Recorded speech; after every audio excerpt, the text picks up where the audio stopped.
যে সকল ইন্ডেক্সেস আছে সিডিপি, ইউএনসিডিপি এবং আমাদের যেই অ্যাসেসমেন্ট সবগুলোতে সূচকে বাংলাদেশ এগিয়ে আছে। তো আমাদের বিশ্বাস যে এলডিসি গ্র্যাজুয়েশন 50 বছর যে পূর্তি হতে যাচ্ছে বাংলাদেশে, এই সময়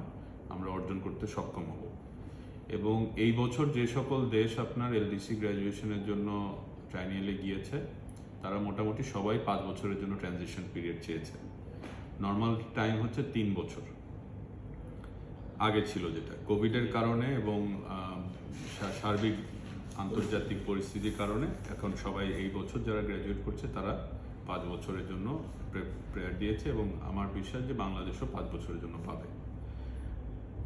বেসরকারি খাতের দিক থেকে আমরা গত বছর ফেব্রুয়ারি মাসে আমরা একটা টিম পাঠাই জেনেভাতে। টিমটা পাঠানোর লক্ষ্য ছিল যে ডাব্লিউটিও রেগুলেশন বেঞ্চমার্ক ধরে এবং আনটাডদের সাথে আলোচনা করি আমাদের টিম, এবং আমাদের লক্ষ্যটা ছিল যে বিভিন্ন দেশ যখন এলডিসি থেকে গ্র্যাজুয়েট করে তখন ইন্টারন্যাশনাল সাপোর্ট মেকানিজম যেগুলো থাকে আইএসএম, সেটা duty free, quota free market access হতে পারে, লো কস্ট অফ লেন্ডিং হতে পারে, জিএসপি সুবিধা হতে পারে, এই জায়গাগুলোর থেকে আপনার